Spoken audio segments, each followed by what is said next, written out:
بسم الله الرحمن الرحيم. السلام عليكم ورحمة الله وبركاته.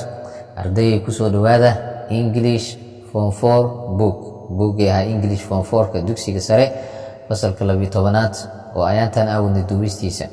Hadduu Ilaahay karaal noqdo maanta waxaa duuba page 7 ilaa page 8. Page-ka 7 ilaa page-ka 8 ayaan duuba oo ku saabsan C oo aan u hadlayno vocabulary erayada an activity 4 iyo activity-ga afraad oo aan uga hadli doono isla erayadaas. Inta cashirkan aan ku guda jirno intaas ayaan arki doona hadduu Ilaahay karaal noqdo. Activity 4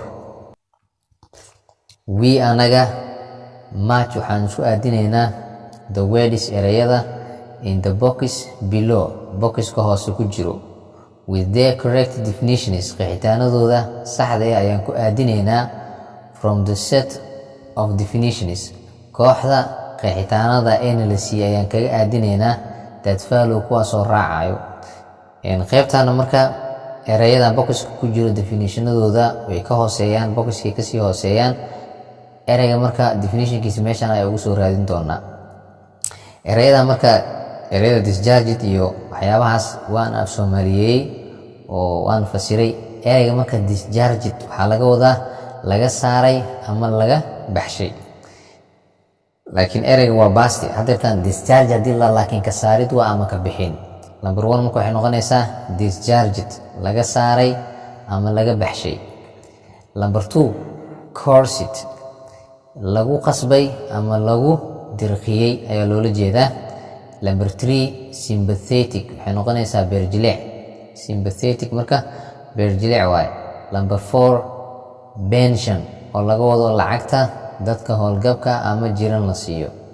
Number 5 Julie oo laga wado goorta ama waqtiga ku haboon ama saxda shay waqtiga ku haboon ama xilliga saxda oo dhacaya loola jeedaa ama wax markay dhacayaan. Julie oo loola jeedo goorta ama waqtiga ku haboon ama saxda ah waqtiga ama goorta saxda ah. Number 6 cherished oo laga wado jeclaaday. Marka cherished hadda past waaye erayga cherish ee ka imaato jeclaansho. Number 7 waxay noqonaysaa erayga 7aad dysfunctional oo loola jeedo aan sida caadiga u shaqayn karin. wixii sida caadiga oo shayada kale u shaqeeyana u shaqayn karna waxaa la dysfunctional. Number 8 perplexed oo loola jeedo ku wareerid iyo walwalid. Shaygi kulansada labadan xabo oo wareer iyo walwal keeno waxaa la perplexed. Erayga 9aad tangible oo loola jeedo la arki karo ama la taaban karo. Erayga 10aad downcast marka waxaa la lahaa hoos eegid ama murugo. Erayga laba macno yeelanaa in la dhaho hoos eegid oo noqdo ama oo murugo noqdo. Inta sheekada ku jirna marka murugo ayaan ku soo fasirnay. Erayga 11aad self redemption waxaa loola jeedaa badbaadinta nafta. Markii erayga redemption kaligiisa waa in free from sin in laga ahaadaa free dambi in laga ahaadaa. marka haddeetan laakiin wuxuu meeshan ugu jiraan self redemption waa badbaadinta nafta. Erayga 12aad wuxuu noqonaa marka trumpet oo digdigleenta ama xoog u socoshada. Qofka markii oo xoog u socdo dhulkana shanqar oo ku sameynayo ama socodkiisa digdigtiisa la maqlayo waxaa la trumpet. marka digdigleen tram waaye ama xoog u socosho, laakiin eraygan haddeetan trumpet digdigleeyay ama xoog u socday waa past waa. Erayga 13aad elaborate wuxuu noqonaa qorsheyn ama uga shaqeyn si taxadar leh. Shaygii la qorsheeyo ama loogu shaqeeyo si taxadar leh waa lahaa. Macno labaad oo yeelan kara oo si heer sare ah oo noqona asaga. Sheekadana sidaas noogu jirtay. Erayga 14aad marka wuxuu noqonaa moodis linking. Erayga moodis linking waa sumcad ka dilid ama sharaf ka dilid oo qofka sumcadiisa ama sharaftiisa la dilo waxaa la moodis linking. marka wuxuu noqonaa sumcad ka dilid ama sharaf ka dilid. Erayga sidiisa kale haddii aan eegno Oxford-ka wuxuu noqonaa definition-ka si aan u faahno eraygan the act of criticizing waa ficilka lagu dhaleeceynayo somebody qof an accusing laguna eedeynayo them iyaga waxaa loola jeedaa he or she qofkaas wuxuu noqon karaa male ama female noqon karaa of something shay iyaga lagu eedeynayo accusing iyadoo lagu eedeynayo them iyaga of something shay in order to damage si loo waxyeeleeyo their reputationkooda in la waxyeeleeyo sumcaddooda in wax la yeeleeyo marka waa sumcadka dilid ama sharafka dilid qofka sharafta laga dilayo ereyga 15aad marka wuxuu noqonaa entitled marka waxa waa xaq u yeelasho wax qaadashadooda ama wuxuu noqonaa xaq u siin qofka inuu xaq u yeeshto inuu wax qaato ama xaq u yeeshto inuu waxaas la siiyo waxa la entitled sidaan ku soo aragno qorayga sheekada hataa xaq uma yeelanin inuu qaato lacagta pensionka ama gratuitieska ereyga 16aad ultimately oo loola jeedo ugu dambeyntii ereyga 17aad wuxuu noqonaa gratuitiesna waxaa lahaa lacag la siiyo qofka shaqo ka tagayo ereyga 18aad cleansing oo ah nadiifin ama daahirin shay la nadiifinayo ama la daahirinayo waxaa lahaa cleansing ereyga 19aad retirement oo ah howlgabnimo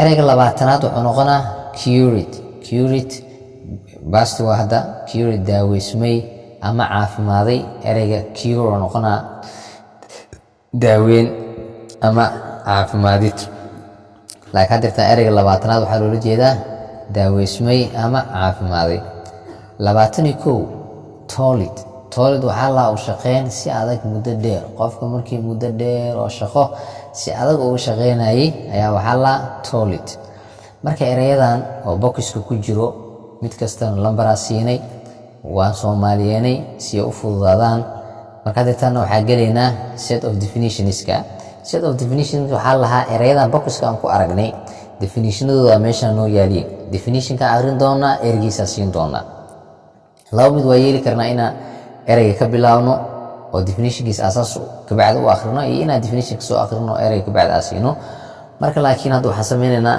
number 1 definitionka akhrinaynaa ka bacdina ereyga oo leeyahay ayaan siinaynaa withdrawal ka saarida from one's occupation qof shaqadiisa laga soo saaro or amase from active working life nolol shaqeynayso oo weliba si firfircoon u shaqeynayso qofka isoo ku jiro oo laga saaro kaasaa wuxuu noqonaa retirement howlgabnimo marka waxaa dhahaynaa retirement howlgabnimada withdrawal waa ka saarida from one's occupation qof shaqadiisa oo ka saaro or amase from active working life nolol ama naf shaqeynayso oo si firfircoon u shaqeynayso waxa ka saaraya waxaa lahaa retirement saa ognahay adduunka wuxuu ku heshiiyey in da 60 qofkii gaaro oo galayo retirement howlgabnimo marka 60ka waxay ka saaree shaqadii aad ku jirtay ayay ka saareysaa ama shaqeyntii firfircoonida aad shaqeynaysay ay ka saaree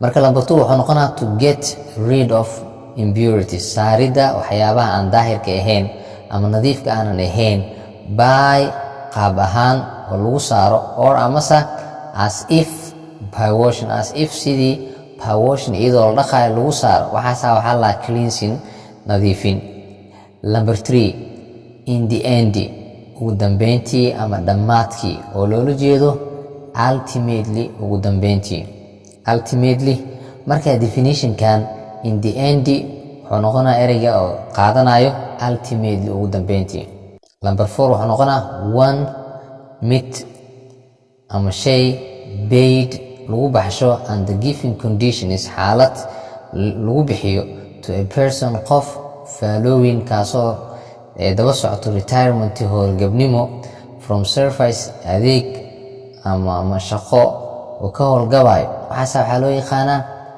pension soo sheegnana waa lacag marka pension wuxuu noqonaa one waa mid paid and the giving conditions taasoo la isku siiyo xaalad la isku siiyo to a person qof following retirement qofkaasoo raacayo retirement howlgabnimo from service adeeg ka howlgabayo waxaa la isku siinaa pension number 5 looked looked forward waxaa la filasho or amase looked forward to filasho or amase expected filayay waxaa la tangible. marka definition waxaa noqonaa tangible.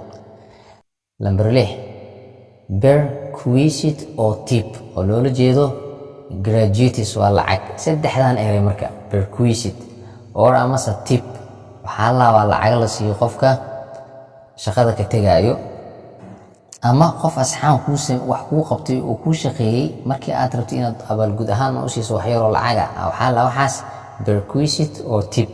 marka waxay noqonaysaa erayga meeshaan galay gratuitous oo ah lacagaha qofka shaqada ka tagayo ama qofkii howl qabta la siiyo. number 7 having a right lahaanshaha a right xuquuq to certain benefits faa'iidooyin khaas ah oo u yeelato xuquuq waxaa la entitled wax lagu magacaabay ama xaq ahaan lagu siiyey entitled. number 8 planned loo qorsheeyey or amase carried out lagu sameeyey with great care taxadar weyn lagu sameeyey waxaa la elaborate. erayga mar meesha gala wuxuu noqonaa elaborate si heer sare loo sameeyey ama si taxadar leh loo sameeyo loola jeeda asigana erayadan hore u soo fasirnay. number 9 to tread on inaa u socoto forcibly si awood leh and repeatedly isi ku celcelis ah. marka erayga meeshaan galaya definitionka wuxuu noqonaa trumpet oo ah digdigleyn ama rucleyn. number 10 long strenuous fatiguing labor waa shaqo fatiguing taasoo kaa dhigayso waay ku daalinayso. fatiguing waxaa lahaa very tired wixii aad ku daalinayo. strenuousna awood badan. longi dirir. marka number 10 wuxuu noqonaa long strenuous fatiguing labor shaqo dheer oo ku daalinayso waxaa loo yaqaanaa toilet ayaa loo yaqaanaa. toiletna waa soo sheegna waxa loola jeedo waa shaqo muddo dheer la qabanayo oo adag. number 11 full of difficulty wax dhibaatadooda ay badan tahay waxaa loo yaqaanaa perplexed. marka erayga meesha galaa wuxuu noqonaa perplexed oo ah walwal iyo isku dhaxyaac ama wareer. number 12 not functioning aanan u shaqaynaynin properly si sax ah u shaqaynaynin erayga galaa wuxuu noqonaa dysfunctional aanan awood lahayn macnaha. number 13 to hold inaa u hayso dear jeclaansho erayga galaa marka wuxuu noqonaa cherished ayuu noqonaa jeclaansho ama la jeclaaday. number 14 a person qof that makes kaasoo sameynayo malicious attacks weeraro naceeb ah especially khaasatan erayga malicious waxaa lahaa naceebaa lahaa. malicious attacks weeraro naceeb ah especially khaasatan against mid loogu soo horjeedo an opponent qof mucaarad ah mid loogu soo horjeedo oo ah mood slinging. erayga galaa marka wuxuu noqonaa mood slinging sharafka dilid ama qofka sharaftiisa la dhaawaco. number 15 appropriate oo loola jeedo ku haboon wuxuu noqonaa duly.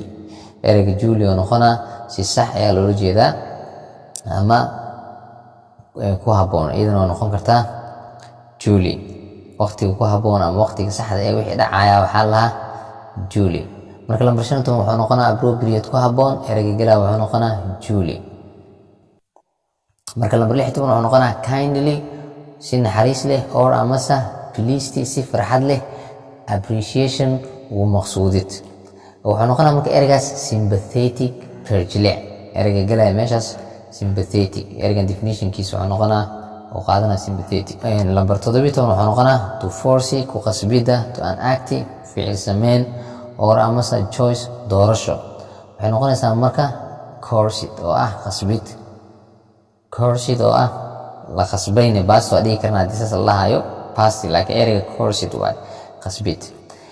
number 18 erayga u dambeeyo to release in laga sii deeyo from an obligation waajib in laga sii deeyo oo qofka waajib uu hayay laga saaro ama laga sii deeyo waxaa la discharged ka saarid. Discharged ka saarid. Arday maanta cashirkeen intaas ayuu ku egyahay activity 4ka. Inta ku kulmayna activity 5ka waxaa idinkaga tagaa dardaaran oo ah in ardayga aanan fahmin ama qofka aanan fahmin cashirka saa u jeedno waa adag yahay, buuggo idilaana adag, aniga akhrinaya dareemo adeegiisa, qofka loo akhrinayane waa ka daran yahay. Marka cid aanan fahmin oo hal mar aan ku fahmaynin ilaa intay ka fahantaa ku ceshato cashirada intaan fududeyn karana waa fududeynaynaa. Wixii aan saxayne oo aan saxay oo aan sixitaankooda aan saxay waxay ka imaatay min allahi, xagga ilaahay. wixii aan qaldana aniga nafteeda iyo shaydaan waay. Marka aniga ma dhahayay 100% waan saxay, ma dhahayay. Haddii aan qaldane waa qalday oo nafteeda ayay ka ahaatay qaladkaas, haddii aan saxane xagga ilaahay ayay ka ahaatay. inta cashirka xiga ku kulmeenane waxaa idin kula talinaa inaad cashirada ku ceshataan. Ardayda aanan videogan heli karin ama aanan ogeyne inaad iga gaarsiisaan oo si uga faa'iideystaanne waan idinka codsan lahay waad share garaysaan videoga, like-gan aad saartaan, subscribe-kan aad ku dhufataan haddii uusan subscribe ku ahayn. Assalaamu calaykum waraxmatullaahi wabarakaatuh.